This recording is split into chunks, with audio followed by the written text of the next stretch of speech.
السلام علیکم ورحمۃ اللہ وبرکاتہ۔ میں کالج کی ایک معمولی لڑکی سے بدلہ لینے کے لیے ایک رات نکاح کر کے طلاق دے کر لندن چلا گیا، کیونکہ اس نے مجھے تھپڑ مارا تھا۔ لندن میں ایک لڑکی سے شادی کی مگر اولاد نہ ہوئی۔ اس نے مجھے نامرد ہونے کا طعنہ دیا اور چھوڑ کر چلی گئی۔ میں پاکستان واپس آیا، جیسے ہی گھر میں داخل ہوا، نوکرانی کا بچہ میری ٹانگوں سے لپٹ گیا۔ مجھے اس پر بہت پیار آیا کہ اچانک اس کی ماں بھاگتی ہوئی آئی۔ جب اس کا چہرہ دیکھا تو پیروں تلے سے زمین نکل گئی، کیونکہ وہ تو میں گہری نیند سو رہا تھا جب اچانک ایسا لگا جیسے کوئی مجھے پکار رہا ہے، بابا بابا۔ کوئی ننھی جان مجھے اپنی طرف کھینچ رہی ہے۔ میں اپنی آنکھیں کھولنا چاہتا تھا، لیکن ایسا لگتا تھا جیسے میں کسی گہری کھائی میں گرتا جا رہا ہوں۔ میری آواز نکل رہی تھی، دماغ جاگ چکا تھا، لیکن جسم بالکل سن ہو چکا تھا۔ اچانک ہی کسی نے شدت سے میرا سر پکڑ کر جھنجھوڑا تو میری آنکھ کھل گئی۔ میری بیوی انجم مجھ پر جھکی ہوئی تھی۔ میں فوراً ہی ہڑبڑا کر بیٹھ گیا تھا۔ پسینے سے میرا پورا وجود شرابور ہو رہا تھا۔ وہ مجھے دیکھتے ہوئے بولی، کیا ہوا آپ کو سرفراز؟ آپ ٹھیک ہیں؟ میں نے سر نفی میں ہلایا تھا اور اس کو دیکھتے ہوئے بولا، مجھے سلیپ پیرالائز ہو گیا تھا۔ میں خود کو اٹھانے کی کوشش کر رہا تھا، لیکن مجھ میں اتنی ہمت نہیں ہو رہی تھی کہ میں بیٹھ جاؤں۔ تم کہاں سے آ گئی؟ تم تو جاب پر گئی تھی نا؟ آج تمہارا آف تو نہیں تھا؟ وہ مجھے دیکھتے ہوئے بولی، ہاں آج میں جلدی گھر آ گئی تھی۔ آفس میں میرا دل بہت گھبرا رہا تھا، اور دیکھیں جب میں گھر میں داخل ہوئی آپ کی عجیب عجیب آوازیں کمرے سے آ رہی تھیں۔ وہ میرے سینے سے لگ کر مجھے سنبھالنے کی کوشش کر رہی تھی، جبکہ میں اب کافی بہتر محسوس کر رہا تھا۔ اس نے مجھے پانی پلایا تو میں پورا گلاس ایک ہی گھونٹ میں ختم کر گیا۔ وہ میرے کندھے پر ہاتھ رکھتے ہوئے بولی، اگر طبیعت ٹھیک محسوس نہیں ہو رہی تو ہم ڈاکٹر کے پاس چلیں؟ میں نے سر نفی میں ہلایا تھا اور چپل پہن کر واش روم کی طرف بڑھتے ہوئے بولا، بس شاید نیند کی کمی کی وجہ سے ایسا ہو گیا ہے، ورنہ طبیعت ٹھیک ہے۔ میں شاور لے کر آتا ہوں، ہم باہر کھانا کھانے چلتے ہیں۔ تھوڑی باہر کی آب و ہوا لیں گے تو طبیعت بہتر محسوس ہوگی۔ جبکہ وہ جی بول کر تیار ہونے چلی گئی تھی، شاور کے نیچے کھڑے ہو کر بھی میرے دماغ میں وہی آوازیں گونج رہی تھیں، بابا بابا۔ نہ جانے کون تھا جو مجھے اس طرح ہر روز پکارتا تھا۔ میں جب بھی سونے کے لیے لیٹتا تھا، میرے خواب میں ایک بچہ آتا تھا، اور ایسا لگتا تھا جیسے وہ مجھے تڑپ تڑپ کر پکار رہا ہو۔ تھوڑی دیر بعد میں باہر آیا تو میری بیوی آئینے کے سامنے بیٹھی میک اپ کر رہی تھی۔ میں بھی کپڑے وغیرہ تبدیل کر کے تیار ہو چکا تھا۔ میں آئینے میں کھڑا اپنے بال سنوار رہا تھا جب وہ مجھے دیکھتے ہوئے بولی، سرفراز میں سوچ رہی تھی ہم حویلی چلیں۔ 5 سال ہو گئے ہیں پاکستان سے ہمیں لندن آئے ہوئے، پتہ نہیں سب کیسا ہوگا۔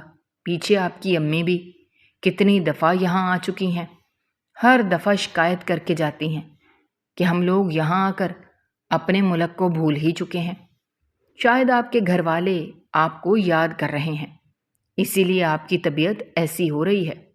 میری امی بھی کئی بار مجھے بول چکی ہیں کہ پاکستان لوٹ آؤ، کچھ دن کے لیے ہی ہم گھومنے چل لیتے ہیں۔ اپنی بیوی کی بات سن کر میں نے سر ہاں میں ہلایا تھا اور اس کو دیکھتے ہوئے بولا، تم بالکل ٹھیک بول رہی ہو، ہم لوگ چل لیتے ہیں۔ پتہ نہیں کیوں میری طبیعت بھی کچھ ٹھیک نہیں رہتی۔ اگر مجھے کچھ ہو گیا تو زندگی بھر میرے گھر والوں کو یہ دکھ نہیں رہے گا کہ ان کا بچہ آخری بار ان سے مل بھی نہیں پایا۔ میری بات سنتے ہی میری بیوی تڑپ کر اپنی جگہ سے کھڑی ہوئی تھی اور مجھے دیکھتے ہوئے بولی، یہ کس طرح کی باتیں کر رہے ہیں آپ؟ خدا نہ کرے آپ کو کچھ ہو، خدا آپ کو میری بھی عمر لگا دے۔ آئندہ کے بعد آپ اس طرح کی بات زبان سے ادا نہیں کریں گے۔ اس کی بات سن کر میں خاموش ہو گیا تھا اور اس کے بالوں کو کان کے پیچھے کرتے ہوئے بولا، میں جانتا ہوں تم مجھ سے کتنا پیار کرتی ہو، لیکن بس کبھی کبھی دل ہر چیز سے اچاٹ ہو جاتا ہے۔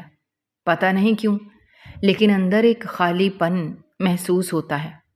ایسا لگتا ہے جیسے میں نے زندگی میں بہت برا کچھ کیا ہے اور اب مجھے اس کی بھرپائی کرنی ہے۔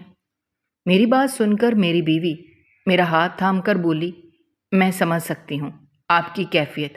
ہم 3 سال سے بچے کے لیے ٹرائی کر رہے ہیں، لیکن ابھی تک ہماری گود ہری نہیں ہوئی۔ ایک باپ کے لیے اولاد کا ہونا بہت ضروری ہوتا ہے۔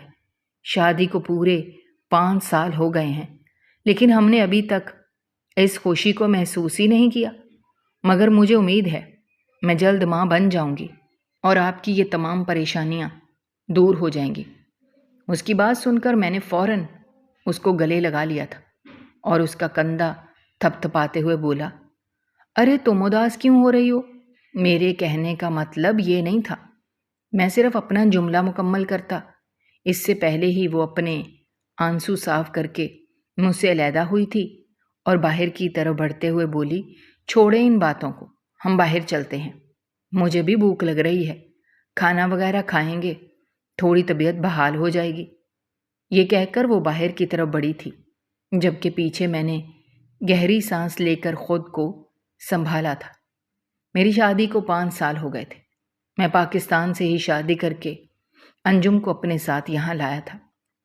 وہ پڑھی لکھی سمجھدار لڑکی تھی۔ یہاں آتے ہی اس نے میرا گھر سنبھال لیا تھا۔ گھر کے ساتھ ساتھ وہ نوکری بھی کرتی تھی۔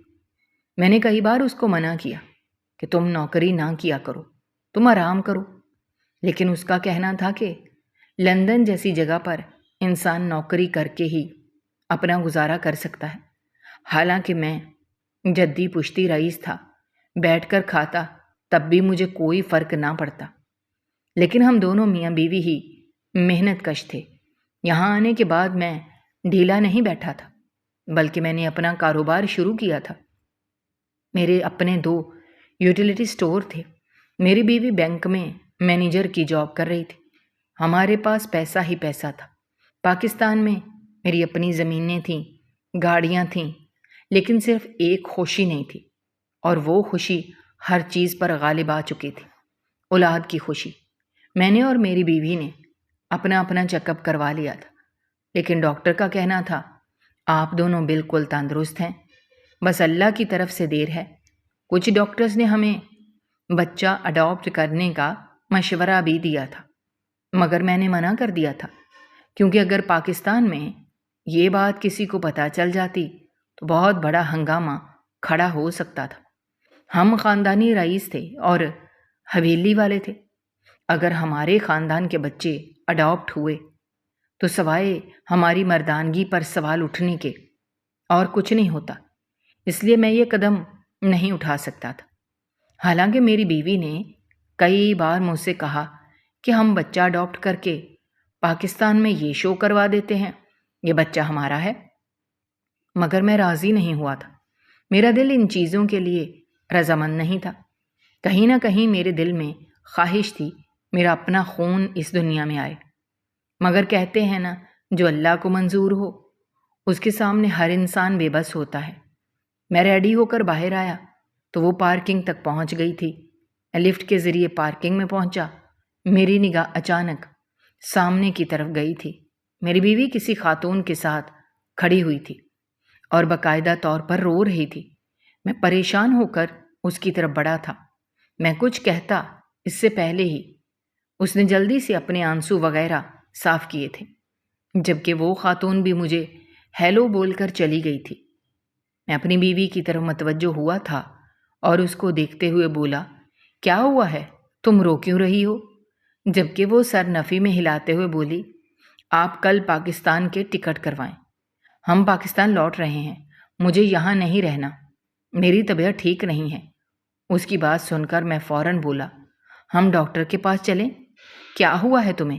جبکہ وہ بولی، میں نے جتنا آپ سے بولا ہے آپ کریں، ہم یہاں نہیں ٹھہریں گے، مجھے پاکستان جانا ہے۔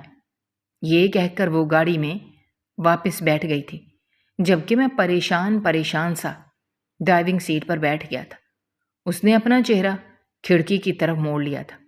مجھے اب شدت سے اپنے لفظوں پر احساس ندامت ہو رہا تھا کہ میں نے اپنی بیوی کو اولاد کے لیے بولا ہی کیوں؟ بلا وجہ وہ اداس ہو گئی۔ لیکن معاملات کچھ اور تھا۔ چند لمحے بعد وہ مجھے دیکھتے ہوئے بولی، ہم وہاں جا کر سب کو سچ بتا دیں گے۔ میں نے حیرت سے اس کی طرف دیکھا تھا۔ میں کچھ کہتا اس سے پہلے ہی وہ مزید بولی، اب مزید جھوٹ چھپانا صرف اور صرف اپنے لیے بربادی اور نقصان ہے۔ اگر ہم سب کو سچ بتا دیں گے تو میرے لیے اور آپ کے لیے آسانی ہو جائے گی۔ ہم بہت ہی آرام سے بچہ اڈاپٹ کر سکتے ہیں اور اپنی نئی زندگی کی شروعات کر سکتے ہیں۔ ویسے بھی ہم کون سا ہمیشہ ہمیشہ کے لیے پاکستان جائیں گے؟ بس کچھ عرصہ وہاں رہیں گے، ان لوگوں کا دل جیتیں گے اور اپنی بات کہہ کر واپس آ جائیں گے۔ یہاں پر ہزاروں بچے ہمیں اڈاپشن کے لیے مل سکتے ہیں۔ میں اپنی بیوی کی بات سن کر بولا، کون سے سچ کی بات کر رہی ہو تم؟ کیا بتانا ہے پاکستان جا کر؟ اگر ہم بچہ اڈاپٹ کر رہے ہیں تو یہ بات ہم صرف فون پر بھی کر سکتے ہیں۔ پاکستان جانا ضروری کیوں ہے؟ میری بات سن کر وہ چند لمحے مجھے خاموشی سے دیکھتی رہی تھی، پھر مجھ سے نظر چرا کر بولی، میں ابھی آپ کو کچھ نہیں بتا سکتی، مجھے پاکستان جانا ہے بس، میں نے کہہ دیا اور اب میں اپنی بات کو نہیں دہراؤں گی، یہ میرا آخری فیصلہ ہے۔ اس کی بات سن کر نہ جانے کیوں مجھے گڑبڑ کا احساس ہوا تھا۔ میں اپنا ہاتھ بڑھا کر اس کا ہاتھ تھامتے ہوئے بولا، دیکھو انجم، اگر تمہارے دماغ میں کوئی بھی بات چل رہی ہے تو تم مجھ سے شیئر کرو، ہم دونوں مل کر اس مسئلے کا حل نکالیں گے۔ پاکستان جا کر ایک دم سے اعلان کر دینا کہ ہم بچہ اڈاپٹ کر رہے ہیں، یہ ہمارے لیے خطرناک ہو سکتا ہے۔ خاندان کی زمینیں جائیداد سے مجھے آگ کیا جا سکتا ہے، دوسری شادی کے لیے مجھ پر زور بھی دیا جا سکتا ہے۔ تو میرے گھر کی روایات کو ابھی نہیں جانتی۔ جبکہ میری بات سن کر میری بیوی بولی، میں آپ سے جتنا بول رہی ہوں آپ اتنا کریں، میں آپ کی بیوی ہوں، آپ کی لائف پارٹنر ہوں، ہم دونوں کو آگے زندگی ایک ساتھ بسر کرنی ہے۔ اگر ہم دونوں ہی ایک فیصلے پر متفق نہیں ہوں گے تو ہماری آگے کی زندگی کیسے چل پائے گی؟ وہ کافی غصے میں آ گئی تھی، چہرہ یکدم سرخ ہو گیا تھا۔ اچانک ہی اس کے چہرے پر مجھے ایک چہرے کی شبیہ محسوس ہوئی تھی۔ میں نے فوراً ہی اپنا سر جھٹکا تھا۔ یہ اچانک میرے دماغ میں کیسا خیال آیا تھا؟ میں نے فوراً اپنا آپ سنبھالا تھا اور سیدھا ریسٹورنٹ کی طرف روانہ ہو گیا تھا۔ اس چہرے کو میں یاد بھی نہیں کرنا چاہتا تھا۔ اگر اس بارے میں انجم کو پتہ چل گیا تو وہ میری زندگی تباہ کر دے گی۔ میں فوراً ہی اپنے تمام خیالات کو جھٹک دیا تھا اور سیدھا ریسٹورنٹ کے قریب جا کر میں نے گاڑی پارک کی تھی۔ ہم دونوں اندر داخل ہوئے تو گیٹ کیپر نے ہمیں سلام کیا تھا، جبکہ ہم چپ چاپ ایک ٹیبل پر بیٹھ گئے تھے۔ تھوڑی دیر بعد ہی ویٹر مینیو لے کر آ گیا تھا۔ میں نے پھر پیٹ مینیو کا آرڈر دیا تھا، جبکہ انجم کافی گمسم ہو گئی تھی۔ مجھے سمجھ نہیں آ رہا تھا اسے اچانک ہوا کیا ہے اور وہ اس عورت کے سامنے رو کیوں رہی تھی۔ ایک دفعہ دل کیا کہ میں اس سے پوچھ لوں، مگر میں خاموش رہا تھا۔ لندن آ کر میں نے کچھ چیزیں سیکھی تھیں۔ ایک دوسرے کی زندگی میں زیادہ دخل دینا ایک دوسرے کی پرائیویسی کو ڈسٹرب کرنے کے برابر ہوتا ہے۔ بے شک ہم دونوں میاں بیوی ہیں، لیکن کچھ حدود ہمیشہ انسانوں میں قائم رہنی چاہیے۔ ہر انسان کا پرسنل سپیس ہوتا ہے۔ اگر ہم اس کی زندگی میں دخل دیں گے تو وہ بھی ہم سے کتا جائے گا۔ اسی لیے میں نے اس عورت کو بات کو مکمل طور پر نظر انداز کر دیا تھا اور اپنا ہاتھ بڑھا کر انجم کا ہاتھ تھام لیا تھا۔ وہ مجھے ہی دیکھ رہی تھی۔ میں اس کی روئی روئی آنکھوں میں دیکھتے ہوئے بولا، انجم تم پریشان نہ ہو، دیکھو اولاد ہونا یا نہ ہونا اس میں تمہارا یا میرا ہاتھ نہیں ہے، یہ تو اللہ کی طرف سے ہوتا ہے، اور ہم پاکستانی ہیں، ان چیزوں کو سمجھتے ہیں۔ یہ لندن کے ڈاکٹر تو پاگل ہیں، انہیں کچھ خبر نہیں۔ اب ہم کل یا پرسوں پاکستان جا رہے ہیں تو میں وہاں کے تمہیں کسی اچھے اسپیشلسٹ کو دکھاؤں گا، یا پھر امی کے ساتھ تم کسی پیر بابا کے پاس چلی جانا۔ میں جانتا ہوں لندن جیسی جگہ پر بیٹھ کر ایک عجیب بات کر رہا ہوں، لیکن دیکھو کچھ لوگوں کا اس پر پختہ یقین ہوتا ہے اور اس پختہ یقین سے ہی کافی عورتیں حاملہ ہو جاتی ہیں۔ میری بات سن کر اس نے کوئی جواب نہیں دیا تھا، بس سر جھکائے دھیمی آواز میں بولی تھی، مجھے وہاں جا کر سچ بتانا ہے، میں مزید سچ کو نہیں چھپا سکتی، مجھ میں اتنی ہمت نہیں ہے۔ یہ کہتے اس نے مجھ سے اپنا ہاتھ چھڑا لیا تھا۔ اس کی بات سن کر میں حیران ہو گیا تھا کہ اچانک سے اس کو ہوا کیا ہے۔ طبیعت میری خراب ہوئی، تکلیف میں مبتلا ہوں، پھر یہ اس طرح برتاؤ کیوں کر رہی ہے؟ کچھ تو گڑبڑ ضرور تھی۔ میں اس کو دیکھتے ہوئے اب کافی سخت لہجے میں بولا تھا، مجھے تمہارا رویہ کچھ عجیب لگ رہا ہے، تمہیں ہوا کیا ہے؟ میری بات سن کر اس نے ایک نظر مجھ پر ڈالی تھی اور دھیمی آواز میں بولی، اگر شوہر مرنے کی بات کرے تو ایک عورت کی حالت ایسی ہی ہوتی ہے۔ اگر اب بھی میں خاموش رہی تو واقعی وہ دن دور نہیں جب مجھ پر بیوہ کا ٹیگ لگا دیا جائے گا، اور میں ایسا نہیں چاہتی۔ میں اپنی ساری زندگی آپ کے ساتھ گزارنا چاہتی ہوں، اور اس چیز کے لیے مجھے تھوڑی ہمت کرنی ہے اور سب کچھ ٹھیک ہو جائے گا۔ اس کی بات سن کر مجھے اب شدید جھٹکا لگا تھا۔ وہ اولاد کی وجہ سے اتنی زیادہ پریشان نہیں ہوئی تھی، بلکہ میرے ایک جملے نے اسے اتنا زیادہ پریشان کر دیا تھا۔ میں اس کو دیکھتے ہوئے بولا، ارے بے وقوف، میں نے تو بس ایسے ہی کہہ دیا تھا، دل بھاری محسوس ہو رہا تھا، شاید اپنوں کی یاد آ رہی ہے، ہم لوگ پاکستان جائیں گے، ان لوگوں کے ساتھ اٹھیں گے، بیٹھیں گے، باتیں کریں گے تو اچھا محسوس ہوگا، اور میں نے تمہارے دل کو اداس کرنے کے لیے وہ بات نہیں کہی تھی، بس اچانک منہ سے نکل گئی تھی۔ میں معذرت چاہتا ہوں، میں تم سے بہت پیار کرتا ہوں انجم، تمہاری ذرا سی تکلیف میرا دل تڑپا دیتی ہے، پلیز اس طرح اداس مت ہو، نارمل ہو جاؤ اور اس جگہ کو محسوس کرو۔ میری بات سن کر وہ ہلکا سا مسکرائی تھی اور میرا ہاتھ تھپ تھپا کر بولی، میں کہہ رہی ہوں نا، میں پاکستان جا کر آپ کو سب خوشیاں دوں گی، آپ کی ساری پریشانی کو دور کر دوں گی، آپ کے دل کے بھاری پن کو ختم کر دوں گی، آپ کو ایک ایسی دنیا میں پہنچا دوں گی جہاں پر صرف اور صرف امن ہوگا اور خوشیاں ہوں گی۔ آپ بس پاکستان کا ٹکٹ کروائیں، اور ہاں، گھر والوں کو نہیں بتانا، ہم انہیں سرپرائز دیں گے۔ اس کی بات سن کر میں ہلکا سا مسکرایا تھا اور دوبارہ ویٹر کو جلدی مینیو لانے کا آرڈر دیا تھا۔ تقریباً تھوڑی دیر بعد ہی ہمارا کھانا سرو ہو گیا تھا۔ جیسے جیسے کھانا پیٹ میں جا رہا تھا، انجم کا موڈ بھی بحال ہوتا جا رہا تھا۔ میں نے دل ہی دل میں شکر ادا کیا تھا کہ کچھ نہ صحیح مگر تھوڑا بہت ہی اس کا موڈ بہتر ہو گیا تھا۔ تقریباً 1.5 گھنٹہ ہم وہیں رہے تھے، پھر وہاں سے ہم پارک چلے گئے تھے۔ تھوڑی دیر واک کر کے اب طبیعت کافی بہتر محسوس ہو رہی تھی۔ انجم چھوٹے چھوٹے بچوں کو بہت حسرت سے دیکھ رہی تھی۔ میرا ارادہ اس کو تکلیف کو اجاگر کرنے کا نہیں تھا، مگر انجانے میں ہی میں اس کو تکلیف پہنچا چکا تھا۔ تھوڑی دیر بعد ہم گھر کے لیے روانہ ہو گئے تھے۔ گھر پہنچ کر میں نے پاکستان کی فلائٹ بک کر لی تھی، لیکن 1 ہفتے بعد ہمیں فلائٹ کی ٹکٹ ملی تھی۔ اس 1 ہفتے کے درمیان مجھے اور اسے بہت سے کام کرنے تھے۔ اسے کچھ دن کے لیے چھٹی کی درخواست کرنی تھی اور مجھے اپنا کام مینیجر اور ورکرز وغیرہ کو سمجھانا تھا۔ وقت دھیرے دھیرے گزرتا جا رہا تھا۔ 1 ہفتے بعد ہم سامان لیے پاکستان کے لیے روانہ ہو گئے تھے۔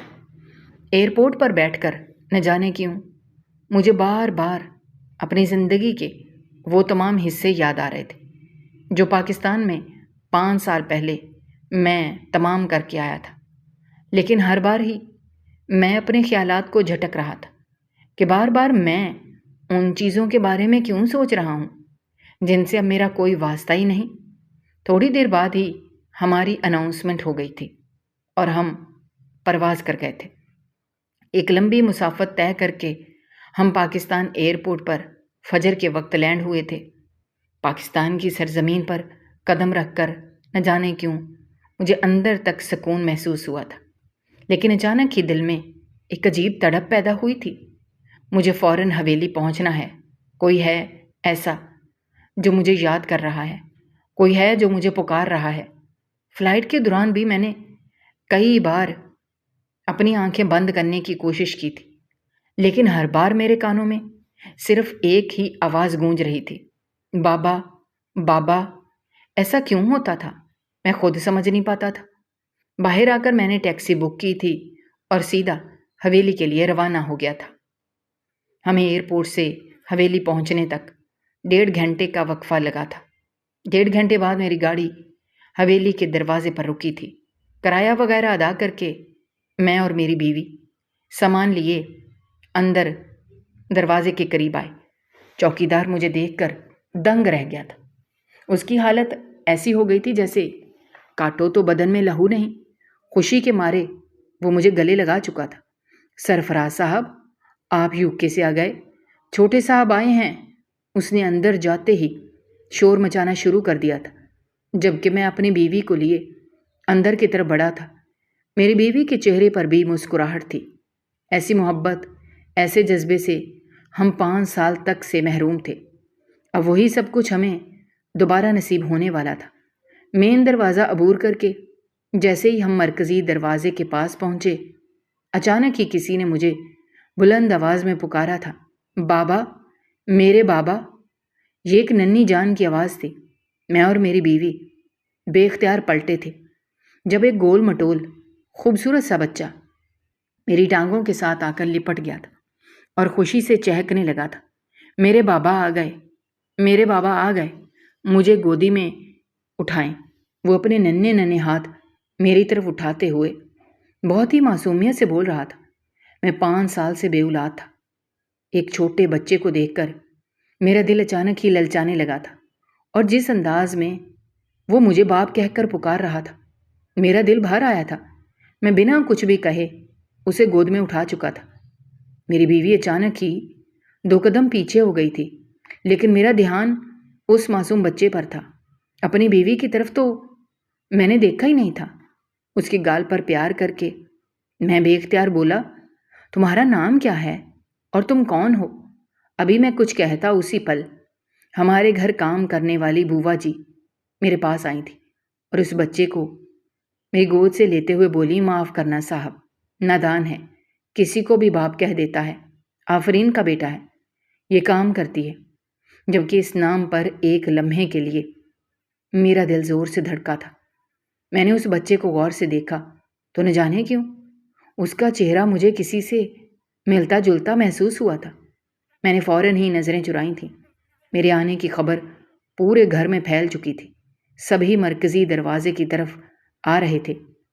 میں نے فوراً ہی دھیان اس بچے سے ہٹا کر اپنی بیوی پر مرکوز کیا تھا، جو ایک طرف کھڑی نم آنکھوں سے اس بچے کو دیکھ رہی تھی۔ بوا جی اس بچے کو واپس سرونٹ کوارٹر لے گئی تھی۔ میں کچھ کہتا یا اپنی بیوی کی طرف بڑھتا جب میری ماں نے اچانک ہی مجھے گلے لگا لیا تھا۔ میں سب بھول کر اب اپنی فیملی میں مگن ہو چکا تھا۔ میرے بابا، امی، میرے بھائی، دادا سب مجھے دیکھ کر بہت خوش ہو رہے تھے، لیکن انجم کی کیفیت کافی عجیب ہو گئی تھی۔ اس نے صرف اور صرف سب سے ہاتھ ملایا تھا۔ میری امی، بھابھی وغیرہ نے اسے گلے لگانے کی کوشش کی تھی، لیکن وہ خود ہی پیچھے ہٹ گئی تھی۔ اس کا یہ انداز مجھے کافی برا محسوس ہوا تھا، لیکن میں کچھ بولا نہیں تھا۔ شاید سفر کی تھکن تھی، اس لیے وہ ایسا برتاؤ کر رہی تھی۔ ہمیں وہ لوگ ڈرائنگ روم میں لے آئے تھے۔ حویلی کا نقشہ بالکل پہلے جیسا ہی تھا، ہاں، لیکن فرنیچر میں کافی تبدیلی آ گئی تھی۔ میری امی مجھے دیکھتے ہوئے بولی، مجھے یقین نہیں آ رہا میرا لاڈلا واپس آ گیا ہے۔ پورے 5 سال بعد تم نے ایک دفعہ مجھے بتایا بھی نہیں۔ میں تمہیں ایئرپورٹ پر لینے کے لیے آتی، ہم تمہارا شاندار استقبال کرتے۔ کتنی غلط بات ہے تمہاری۔ جبکہ میں مسکرا کر بولا، کوئی بات نہیں امی، آپ سے ملنے کے لیے آپ کو اطلاع دینا ضروری تھا، اور اگر اطلاع دے کر آتا تو کیا آپ کے چہرے پر یہ خوشی دیکھ پاتا؟ آپ کو سرپرائز دینا تھا، اسی لیے اچانک آیا۔ جبکہ میری امی انجم کو دیکھتے ہوئے بولی، بہت اچھا کیا، تم بہو کو بھی ساتھ لے آئے۔ اب ایک کام کرو، تم دونوں تھوڑا آرام کر لو، کپڑے وغیرہ تبدیل کر لو، بہو کافی تھکی تھکی لگ رہی ہے۔ امی اس کی لال آنکھوں پر چوٹ کرتے ہوئے بولی، جبکہ میں بھی انجم کو طنز سے دیکھ رہا تھا۔ فلائٹ کے اندر وہ کافی خوش تھی، گھر والوں سے ملاقات کے لیے، پاکستان جانے کے لیے، مگر اب اس کے چہرے کی خوشی کہیں کھو گئی تھی۔ حویلی کے بڑے دروازے پر بھی اس کا چہرہ کھلا ہوا تھا۔ شاید اس بچے کا بابا کہنا اس کو عجیب تکلیف سے دوچار کر گیا تھا۔ میری امی کا کہنا ہی تھا کہ وہ اچانک اپنی جگہ سے کھڑی ہو گئی تھی اور مجھے دیکھتے ہوئے بولی، ہاں مجھے تھوڑی دیر آرام کرنا ہے، مجھے طبیعت ٹھیک نہیں لگ رہی، آرام کروں گی تو طبیعت بحال ہو جائے گی، آپ مجھے کمرے میں لے چلیں۔ یہ کہہ کر وہ آگے بڑھ گئی تھی، جبکہ میں سب کو اشارہ کر کے اس کے ساتھ ہی کمرے کی طرف گیا تھا۔ ہم دونوں جیسے ہی کمرے میں داخل ہوئے، میں اس کا ہاتھ تھام کر بولا، کیا ہوا ہے انجم؟ تم اتنی خاموش کیوں ہو گئی ہو؟ جبکہ وہ سر نفی میں ہلا کر خاموشی سے جا کر بیڈ پر بیٹھ گئی تھی۔ اس کا اتنا روکھا انداز میری سمجھ سے باہر تھا۔ میرا کمرہ آج بھی 5 سال پہلے کی طرح صاف ستھرا تھا۔ میری امی ہر ہفتے میرے کمرے کی صفائی کرواتی تھیں۔ ان کی بدولت ہی آج یہ کمرہ رہنے لائق تھا۔ میں بھی خاموشی سے فریش ہونے کے لیے واش روم چلا گیا تھا۔ باہر آیا تو انجم کہیں پر بھی نہیں تھی۔ میں تھوڑا حیران ہوا تھا کہ اچانک سے یہ لڑکی کہاں غائب ہو گئی ہے۔ ارادہ نیچے جا کر اس کا پتہ کرنے کا تھا، کیونکہ فلائٹ کے بعد اکثر اس کی طبیعت کافی ڈاؤن ہو جاتی تھی۔ اگر وہ نیند پوری نہ کرے تو سر میں بھی بہت درد ہوتا تھا۔ ابھی میں دروازے کی طرف بڑھتا جب کمرے کا دروازہ کھلا تھا اور انجم داخل ہوئی تھی۔ اس کی گود میں وہی گول مٹول بچہ تھا جو مجھے دروازے پر بابا کہہ کر پکار رہا تھا۔ میں کچھ کہتا اس سے پہلے ہی وہ بچہ میری گود میں ڈالتے ہوئے بولی، کتنا خوبصورت ہے نا، یہ آپ سے کتنا ملتا ہے۔ یہ جب کہ میں نے اس بچے کو غور سے دیکھا تھا۔ یہ بات حقیقت تھی، اس کا چہرہ مجھ سے بھی ملتا تھا۔ اور ایک اور شخص تھا جس کا ذکر کرنا بھی میں بہت بڑا گناہ سمجھتا تھا۔ میں سر نفی میں ہلاتے ہوئے بولا، نہیں نہیں، ایسی کوئی بات نہیں ہے، مجھ میں کیوں ملے گا، میری اولاد تھوڑی ہے، اور ویسے بھی بچے نادان ہوتے ہیں، یہ بھی لگ بھگ 4 سال کا ہے، اتنے کم عمر بچے ایسی غلطیاں کر دیتے ہیں۔ جبکہ وہ سر نفی میں ہلاتے ہوئے بولی، یہ 4 سال کا ہے، 2 سال کا نہیں، اس عمر کے بچے تھوڑے سمجھدار ہو چکے ہوتے ہیں۔ خیر، شاید یہ غلطی ہی کر رہا ہو، میں نے سوچا آپ کے پاس لے آتی ہوں، آپ کو یہ بچہ اچھا لگ رہا تھا نا؟ اس کی بات سن کر میں بولا، ہاں اچھا تو لگ رہا تھا، لیکن تم اس کو یہاں کیوں لے آئی ہو؟ اس کو باہر بھیجو اور تم آرام کرو، جتنا پیار کرنا تھا میں کر چکا ہوں۔ بوا جی نے بتایا ہے یہ ایک ملازم کا بیٹا ہے اور مجھے ملازمین سے رشتہ بنانا پسند نہیں۔ جبکہ وہ آسودگی سے مسکرا کر بولی، ایسے نہیں کہتے، بعض اوقات ایسے جملے خود کو ہی نقصان دے جاتے ہیں۔ یہ کہہ کر اس بچے کو لے کر وہ باہر چلی گئی تھی۔ میں نے اس کی پشت کو حیران نگاہوں سے دیکھا تھا۔ یہ بات وہ کیوں کہہ رہی ہے؟ انجم بہت پیچیدہ لڑکی تھی، کبھی اس کی باتیں بہت ہی خوش کر دیتی، کبھی اس کی باتیں بہت اداس کر دیتی تھی، کبھی کبھی اس کی باتیں انسان کو الجھا دیتی تھی، اور ابھی وہ مجھے الجھن میں چھوڑ کر گئی تھی۔ تقریباً 10 منٹ بعد وہ واپس آئی تھی اور بنا کچھ بھی کہے واش روم چلی گئی تھی۔ تھوڑی دیر بعد وہ فریش ہو کر آئی اور بنا کچھ بھی کہے آرام کے لیے لیٹ گئی تھی۔ میں نے بھی اس کو پریشان نہیں کیا تھا اور آنکھیں بند کر کے گہری نیند سو گیا تھا۔ وقت دھیرے دھیرے گزرتا جا رہا تھا۔ میری آنکھ رات کے وقت کھلی تھی، لیکن آج مجھے بہت ہی پرسکون نیند آئی تھی۔ ایک دفعہ بھی میرے خواب میں اس بچے کے رونے کی آواز نہیں گونجی تھی، نہ ہی مجھے سلیپ پیرالائز ہوا تھا۔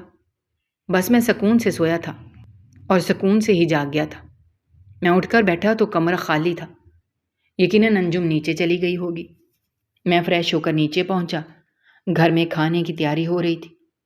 پورے گھر میں اشتہا انگیز خوشبو رقص کر رہی تھی۔ میں خاموشی سے جا کر اپنے بابا کے برابر بیٹھ گیا تھا۔ میں کچھ کہتا اس سے پہلے ہی میری اماں کچن سے باہر آئی تھی اور مجھے پیار کرتے ہوئے بولی، تمہاری بیوی نیچے نہیں آئی؟ ان کی بات سن کر میں نے حیران ہو کر ان کو دیکھا تھا اور بے اختیار بولا، کمرے میں تو نہیں ہے، میں سمجھا نیچے آئی ہوگی، پھر کہاں گئی ہے؟ مجھے یکدم پریشانی سی ہوئی تھی۔ میں اپنی جگہ سے کھڑا ہو گیا تھا اور امی کو دیکھتے ہوئے بولا، اسے یہاں حویلی کا راستہ بھی ٹھیک طرح سے نہیں پتا، میں اس کو صبح حویلی کا ٹور دینے والا تھا، کہاں گئی ہے وہ؟ جب اچانک کچن سے بوا جی باہر آئی تھیں اور مجھے دیکھتے ہوئے بولی، بیٹا وہ آفرین کے کمرے میں ہے، اس کے بچے کے ساتھ کھیل رہی ہے۔ جبکہ میں اب غصے سے بولا تھا، کون ہے یہ آفرین؟ اپنے بچے کو یہ تربیت دے رہی ہے کہ باہر کے آئے ہوئے کسی بھی مرد کو بابا کہنا ہے؟ جبکہ میری اماں بولی، بہت اچھی لڑکی ہے، اس کا بچہ بھی بہت اچھا اور خوبصورت ہے، مجھے تو بالکل اپنے بچوں کی طرح عزیز ہو گیا ہے۔ جبکہ میں غصے سے بولا، میں نے پہلے بھی آپ کو کئی دفعہ سمجھایا ہے، ان غریب لوگوں کو زیادہ منہ نہ لگایا کریں، مگر آپ کو میری بات ہی سمجھ نہیں آتی، بلا وجہ آپ ان ملازمین کو سر پر چڑھا لیتی ہیں۔ اب اس کا بچہ دیکھیں، مجھے بیٹھ کر بابا بول رہا ہے اور میری بیوی دیوانوں کی طرح اس کے پیچھے جا رہی ہے۔ حد کرتی ہیں آپ امی، ایسے لوگوں کو گھر میں ہی کیوں داخل ہونے دیتی ہیں جو بلا وجہ گھر کا نظام خراب کرے؟ یہی کہتے ہی میں باہر کی طرف بڑھا تھا، ارادہ اپنی بیوی کو واپس حویلی میں لانے کا تھا اور اس آفرین کا دماغ بھی درست کرنے کا تھا۔ میں سیدھا سرونٹ کوارٹر کی طرف بڑھا تھا، نہ جانے کیوں جیسے جیسے میرا قدم آگے بڑھ رہا تھا مجھے اپنا وجود بھاری محسوس ہو رہا تھا۔ ایک لمحے کے لیے سرونٹ کوارٹر کے دروازے پر پہنچ کر میرا دل کیا میں واپس لوٹ جاتا ہوں، کہیں انجم کو برا نہ لگ جائے، جو بھی ہوگا وہ خود دیکھ لے گی اور میں اس کو سمجھا دوں گا کہ زیادہ ملازمین کو منہ لگانے کی ضرورت نہیں ہے۔ مگر دروازے کے پاس پہنچ کر پلٹنا مجھے اپنی ذات کی توہین لگ رہی تھی۔ اگر میں انجم کے بغیر اب گھر میں جاتا تو بلا وجہ سب میرا مذاق بناتے یا مجھے عجیب نگاہوں سے دیکھتے، اس لیے میں نے اندر جانے میں ہی عافیت جانی تھی۔ میں سرونٹ کوارٹر کی حدود میں داخل ہوا تو لائن سے کافی کمرے بنے ہوئے تھے، جب اچانک میری نظر دوسرے کمرے کے دروازے پر گئی تھی جس کے باہر ایک سائیکل رکھی ہوئی تھی۔ یقیناً یہی کمرہ آفرین کا تھا۔ میں بنا کچھ بھی کہے اس کمرے کی طرف بڑھا تھا، دروازے پر دستک دے کر اندر داخل ہوا تھا، مگر اگلا لمحہ میری جان نکال چکا تھا۔ سامنے ہی انجم زمین پر بیٹھی تھی اور وہ ملازمہ آفرین تخت پر بیٹھی تھی۔ اس کو دیکھ کر ایسا لگتا تھا جیسے کسی نے میرا کلیجہ نوچ دیا ہو، مجھے حال سے ماضی میں پٹک دیا ہو۔ کچھ دیر کے لیے میں اپنی جگہ پر بالکل سن ہو گیا تھا۔ یہی حال سامنے موجود لڑکی کا تھا، وہ بھی اپنی جگہ سے کھڑی ہو کر پتھر کی بن چکی تھی۔ جب اچانک انجم گھبرا کر زمین سے کھڑی ہوئی تھی، بنا کچھ بھی کہے وہاں سے چلی گئی تھی۔ میں کچھ کہتا اس سے پہلے ہی وہ معصوم پھول جو گہری نیند میں اپنی ماں کی چارپائی پر سو رہا تھا، وہ نیند میں بابا بابا بڑبڑایا تھا۔ جب ہم دونوں کا دھیان اس بچے کی طرف گیا تھا، میں کچھ کہتا اچانک انجم میرے پیچھے سے آئی اور میرا بازو تھام کر بولی، کمرے میں چلو، وہاں چل کر بات کریں گے۔ جبکہ میں سر ہاں میں ہلا کر انجم کے ساتھ سرونٹ کوارٹر کی حدود سے نکل کر سیدھا حویلی کے اندر آیا تھا۔ کھانے کا انتظام ہو چکا تھا اور ڈائننگ ٹیبل سج گئی تھی۔ امی ہمیں پکار رہی تھیں، لیکن میں بنا کچھ بھی کہے سیدھا اپنے کمرے میں چلا گیا تھا۔ جس طرح انجم بات کر رہی تھی اس سے یہ ظاہر تھا کہ انجم اس لڑکی کے بارے میں بہت کچھ جانتی ہے۔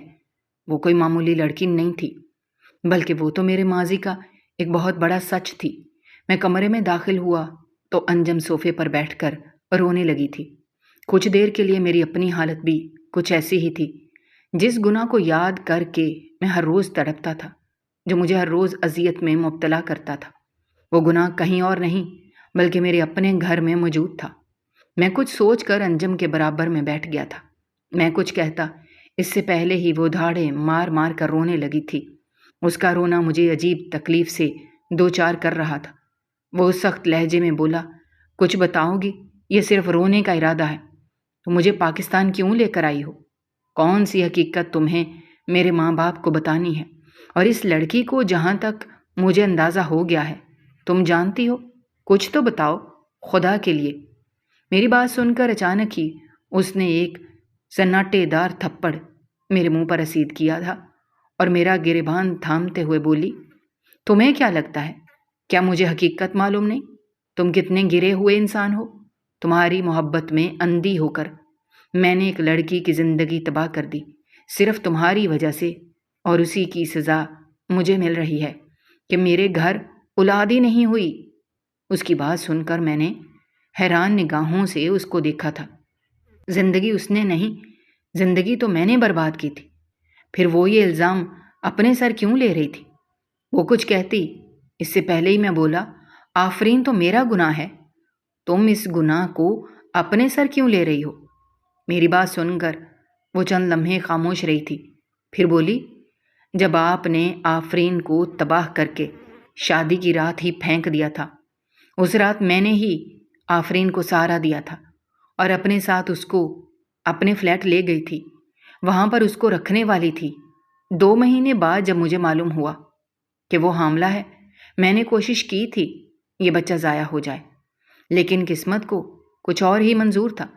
ڈاکٹر نے صاف منع کر دیا تھا کہ اگر ہم نے یہ غلطی کرنے کی کوشش کی ہوئی تو یہ مر جائے گی۔ میں ڈر گئی تھی اور میں نے اپنے قدم پیچھے لے لیے تھے۔ اس دوران ہماری شادی کی بات چل پڑی تھی۔ مجھے معلوم بھی ہوا تھا کہ آپ نے آفرین کو نکالنے کے بعد اسے ڈھونڈنے کی بھی کوشش کی تھی، لیکن میں نے اس کو ایسا غائب کیا تھا کہ آپ کے ہاتھ ہی نہ آ سکے۔ پھر شادی کر کے میں نے اس لیے ڈیمانڈ رکھی تھی کہ ہم یہاں سے چلے جائیں گے، مگر جیسے جیسے وقت گزرتا جا رہا تھا میرا ضمیر مجھے ملامت کرنے لگا تھا۔ اگر میں آپ کو سچ بتا دیتی کہ آپ کی پہلی بیوی آپ کی اولاد کی ماں بننے والی ہے تو مجھے یقین تھا آپ اسے واپس لے آتے اور میری زندگی ایک دوسری عورت کے طور پر شروع ہو جاتی۔ میں نے 5 سال تک آپ سے یہ سچ چھپایا تھا، حالانکہ مجھے معلوم تھا کہ آفرین ایک بیٹے کو جنم دے چکی ہے، اور پھر جب اس نے بچے کو جنم دے دیا تو میں نے ہی اس کو آپ کے گھر پہنچایا ہوا، بوا جی کے ذریعے یہاں پر ملازمت دلائی تھی، کیونکہ ہر وقت وہ فلیٹ میں نہیں رہ سکتی تھی۔ اس کی بات سن کر میں بالکل خاموش ہو گیا تھا۔ اس میں انجم کی کوئی غلطی نظر نہیں آ رہی تھی۔ سب سے بڑا گنہگار شخص تو میں تھا۔ انجم نے اس کی حفاظت کی تھی، میں کوئی نہیں تھا اس لڑکی کو الزام دینے والا۔ آفرین نے کالج میں بلا وجہ مجھ پر ہاتھ اٹھایا تھا۔ غلطی سے میرا ہاتھ اس کے کندھے سے ٹچ ہو گیا تھا اور اسی دن میرے دماغ میں بدلے کا بھوت سوار ہو گیا تھا۔ میں امیر باپ کی بگڑی ہوئی اولاد تھا۔ سب سے پہلے میں نے اسے اپنی محبت کے جال میں پھنسایا تھا اور اس سے نکاح کر کے اس کی زندگی تباہ کی تھی۔ صرف ایک رات اس کو اپنے پاس رکھا تھا اور اگلی صبح ہی نکال دیا تھا۔ پھر اس کی ذات سے بالکل ہی غافل ہو گیا تھا، لیکن ہاں 6 مہینے بعد میں نے اس کو تلاش کرنے کی کوشش ضرور کی تھی، کیونکہ میں اس قصے کو مکمل ختم کرنا چاہتا تھا، مطلب اس کو طلاق دے دینا چاہتا تھا۔ لیکن وہ کہاں غائب ہوئی تھی، مجھے کچھ پتہ نہیں چلا تھا، اور آج 5 سال بعد اس کو اپنے ہی گھر میں اپنی اولاد کے ساتھ دیکھ کر میں پتھر کا بن چکا تھا۔ جس عورت سے میں سچائی چھپانا چاہتا تھا وہ اس سچائی میں ملوث تھی۔ کافی دیر تک میں وہیں بیٹھا رہا تھا اور پھر کو سوچ کر سرونٹ کوارٹر کی طرف بڑھا تھا۔ مجھے اب سب کچھ ٹھیک کرنا تھا۔ شاید خدا نے مجھے پاکستان بھیجا تھا۔ وہ ننھی جان جو ہر رات مجھے بابا بابا کہہ کر پکارتی تھی، آج وہ ننھی جان میری آنکھوں کے سامنے تھی۔ میں واپس سرونٹ کوارٹر آیا تھا اور بنا کچھ بھی کہے آفرین کے قدموں میں بیٹھ کر اس سے گڑ گڑا کر معافی مانگی تھی۔ اللہ نے مجھے بہت سی بدتر سزا دی تھی۔ میں نے ایک عورت کو تباہ کیا تھا، اس رب نے میری پوری زندگی کو تباہ کر دیا تھا۔ میں نے جب آفرین کے پاؤں پر ہاتھ لگایا تو وہ فوراً ہی پیچھے ہو گئی تھی۔ میں سر جھکائے ہوئے بولا، مجھے معاف کر دو آفرین، میں پچھتاوے کے گڑھے میں گر چکا ہوں۔ مجھے سمجھ آ گیا ہے کہ میرے گھر اولاد کیوں نہیں ہوئی۔ میں نے تمہاری زندگی برباد کر کے کچھ سکون حاصل نہیں کیا، بلکہ ساری زندگی میں تڑپتا رہا۔ تمہیں نہیں پتہ میں نے 5 سال کتنے اذیت میں گزارے ہیں۔ ہر روز میرے خوابوں میں میرا بچہ آتا تھا، مجھے معاف کر دو، لیکن اس نے مجھے خوب باتیں سنائیں کہ آپ کی وجہ سے میں کہیں کی نہ رہی، میں عزت دار گھرانے کی بیٹی تھی، لیکن اب ایک ملازمہ بن چکی ہوں اور یہ سب آپ کی وجہ سے ہوا۔ لیکن میں نے اسی پر اس سے وعدہ کیا کہ میں تمہیں بیوی کا درجہ دوں گا، اپنی اولاد کو اپنا نام دوں گا، میں تمہیں بھی اور اپنے بچے کو لے کر لندن چلا جاؤں گا، وہیں پر بیٹے کی پرورش ہوگی۔ میں نے اب کچھ نہیں سننا تھا۔ سب سے پہلے میں نے آفرین کہا تھا اور حویلی میں لا کر سب کو سچائی بتائی تھی، جبکہ میری ماں تو میرے بیٹے کو گلے لگا کر دھاڑے مار مار کر رونے لگی تھی کہ مجھے پہلے ہی اسے گلے لگا کر اپنے ہونے کا احساس ہوتا تھا، اور آج سچائی جان کر میرا کلیجہ منہ کو آ گیا ہے۔ لیکن جب میں نے امی کو بتایا کہ میں اب انہیں لندن لے جاؤں گا تو وہ کافی ناراض ہوئی تھیں، لیکن میں نے اپنے بچے کے مستقبل کے ساتھ کوئی سمجھوتا نہیں کیا تھا۔ انجم کو بھی کوئی مسئلہ نہیں تھا، وہ بھی اولاد چاہتی تھی اور ہم دونوں کو ہی آفرین اور اس کے بچے کے ذریعے اولاد کا سہارا مل رہا تھا۔ میں نے آفرین کو بھی بیوی کا درجہ دیا اور اسے اپنے ساتھ لے کر لندن روانہ ہو گیا تھا۔ کچھ ہی عرصے بعد انجم کو بھی اللہ نے خوشخبری سے نواز دیا تھا۔ کہتے ہیں نا، جب آپ بھلائی کرو تو وہ رب پاک کبھی بھی آپ کے ساتھ کچھ غلط نہیں کرتا۔ میں اب اپنی پوری فیملی کے ساتھ بہت خوش رہ رہا ہوں۔ میری ایک بیوی دوسرے فلیٹ میں رہتی ہے اور ایک بیوی میرے اپنے ذاتی فلیٹ میں رہتی ہے۔ میں نے اپنی پوری زندگی میں صرف ایک سبق سیکھا ہے، زندگی ایک سائیکل کے ٹائر کی مانند ہے، گھوم پھر کر کہانی ایک ہی جگہ پر آ کر واپس رک جاتی ہے۔ بے شک اللہ جو چاہے وہ کر سکتا ہے۔ دوستو، ہماری آج کی یہ کہانی آپ کو کیسی لگی؟ کمنٹ باکس میں اپنی رائے کا اظہار کرنا مت بھولیے گا، اور اگر آپ ہمارے چینل پر نئے ہیں تو چینل کو سبسکرائب کرنا بھی مت بھولیے گا۔ شکریہ۔ اللہ حافظ۔